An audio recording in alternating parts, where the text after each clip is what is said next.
সেই শাহজাদা যার পদতলে ছিল সালতানাত। আমি মনসুর, কিন্তু তার আগে আমি এই শহরের একজন বাসিন্দা। আপনাদের খেদমত করা আমার দায়িত্ব আর ফরজ। অন্ধকারে পথ হারানো সেই পদচারণা। আপনার বোন শাহজাদি শিমলি রোজ রাত্রিবেলা অন্ধকারে একা মহল থেকে বেরিয়ে যান, কোনো ফকিরের ডেরায় যান।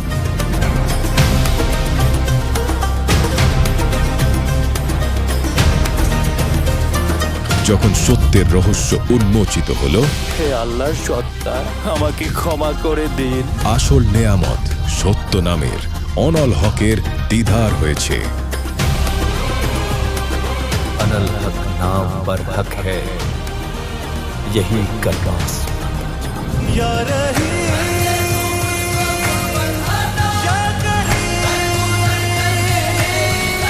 এই দাস্তানটা না ধন সম্পত্তির, না আভিজাত্যের। বাবা, আমি তাকে ছাড়া আর কিছুই দেখি না। না এই মহল, না এই শান শওকত, না এই কুল পরিবার, আমার কিছুই নেই, শুধু তিনি আছেন। এই সাক্ষ্য সত্যের পথে কুরবানি। বাদশাহ, এখন জনতা নিজেরাই সিদ্ধান্ত নিক মনসুরকে কি শাস্তি দেওয়া হবে।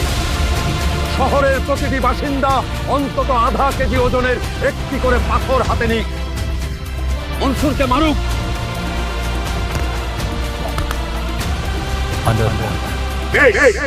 যদি এবারও অনল হক বলো, তবে তোমার গর্দান কেটে দেওয়া হবে।